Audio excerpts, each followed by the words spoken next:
Hello friends, எல்லாருக்கும் வணக்கம். எல்லோரும் எப்படி இருக்கீங்க? நம்ம சேனலை என்ன சப்ஸ்கிரைப் பண்ணலைன்னா மறக்காமல் சப்ஸ்கிரைப் பண்ணிக்கிங்க. பக்கத்தில் இருக்க பெல் ஐக்கான் இருக்கும், பெல் ஐக்கானே கிளிக்கி ஆல்ன்ற ஆப்ஷனை செலக்ட் பண்ணி வச்சுக்கோங்க. அப்போ தான் நான் எப்பப்போலாம் வீடியோஸ் போடுறனோ அது உங்களுக்கு நோட்டிஃபிகேஷனில் வந்து உடனே கிடைக்கும். இன்றைக்கி என்னென்னு பார்க்கலாமா? அன்றைக்கி வந்து ஒரு சூப்பரான ஒரு சப்பாத்தி என்னென்னு பார்த்தீங்கன்னா, என்ன சப்பாத்தின்னு பார்த்தீங்கன்னா, இதுலேயும் சப்பாத்தி செய்யலாமா அப்படின்னா சப்பாத்தி செய்யலாம். அதனால் சரி இன்றைக்கி நம்ம ட்ரை பண்ணி பார்க்கலாம் அப்படிங்கிறதுக்காக எடுத்திருக்கேன். வீட்டில் பார்த்திங்கன்னா முருங்கை மரத்தில் நிறைய முருங்கைக்காய் கிடச்சிச்சு. சரி, இவ்வளோ முருங்கைக்காய் நமக்கு வந்து ரொம்ப நாள் வைக்கவும் முடியாது அப்படிங்கிறதுக்காக ஏதாவது பண்ணலாம் அப்படிங்கிறதுக்காக சரி இந்த முருங்கைக்காயில் ஒரு சப்பாத்தி பண்ணிடலாம் அப்படிங்கிறதுக்காக நான் எடுத்திருக்கேன். எல்லா முருங்கைக்காய் இந்த மாதிரி கொஞ்சம் நீளமாக நான் வந்து கட் பண்ணியிருக்கேன். இந்த முருங்கைக்காய் எல்லாமே குக்கரில் போட்டு ஒரு விசில் வச்சு எடுத்துடலாம். நான் வந்து இன்றைக்கி ஓப்பனாக இந்த மாதிரி தான் ஒரு பாத்திரத்தில் வச்சு வேக வைக்க போகிறேன். இதுவும் ஒரு 10 நிமிஷம் வெந்துச்சு, ஆனால் சீக்கிரம் வெந்துருச்சு. கொஞ்சமாக உப்பு போட்டுட்டு நல்லா இந்த மாதிரி நீளமாக கட் பண்ணிவிட்டு கழுவிட்டு இந்த மாதிரி வேக வச்சுட்டேன். இதுக்கடையில் வந்து மாவு ரெடி பண்ணி வச்சுக்கலாம் அப்படிங்கக்கா கோதுமை மாவில் கொஞ்சம் உப்பு போட்டு கிளறி வச்சுட்டேன். அதுக்கு சைடிஷ் பார்த்திங்கனாக்கா காளான் கிரேவி ரெடி ஆகிட்டுருக்கு. அதை நான் வந்து காட்டலை. கிரேவி ரெடி ஆகிடுச்சி.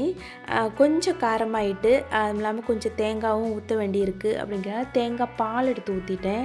தேங்காய் பால் வந்து கொஞ்சம் நல்லா டேஸ்ட்டு கொடுக்கும்.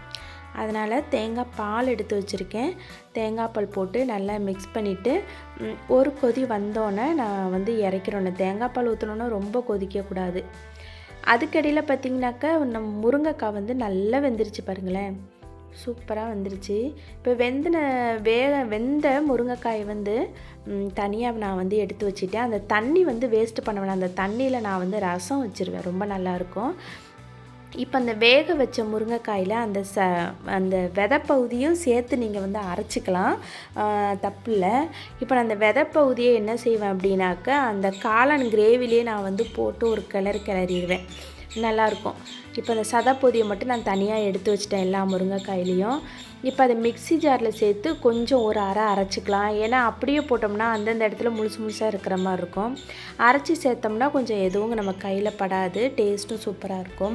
தண்ணியே சேர்க்க வேணாங்க. இந்த முருங்கைக்காய் அரைச்சோம் இல்லையா, அந்த விழுதுலேயே நம்ம வந்து போட்டு நல்லா நம்ம வந்து சப்பாத்தி மாவு நல்லா பிசைஞ்சு எடுத்துக்கணும்.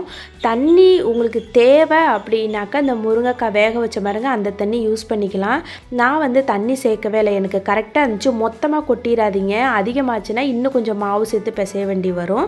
அதனால் கொஞ்சம் கொஞ்சமாக போட்டு தேவைக்கேற்ப நீங்கள் வந்து பிசைஞ்சு எடுத்துக்கங்க.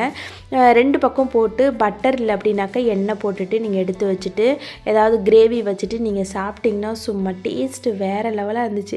ரொம்ப சாஃப்டாக இருந்துச்சுங்க அந்த சப்பாத்தி, அவ்வளோ சாஃப்டாக இருந்துச்சு. எவ்வளோ நேரம் ஆனாலும் ஹார்ட் ஆகாது சப்பாத்தி, அவ்வளோ அருமையாக இருந்துச்சு. அந்த முருங்கைக்காயோட டேஸ்ட் நல்லா தெரிஞ்சிச்சு, அந்த ஃப்ளேவர் நல்லா தெரிஞ்சிச்சு. இந்த மாதிரி நீங்களும் ட்ரை பண்ணி பாருங்கள். வீடியோ பிடிச்சிருந்தா லைக் பண்ணுங்கள், மறக்காமல் சேனலை சப்ஸ்கிரைப் பண்ணுங்கள். பாய்.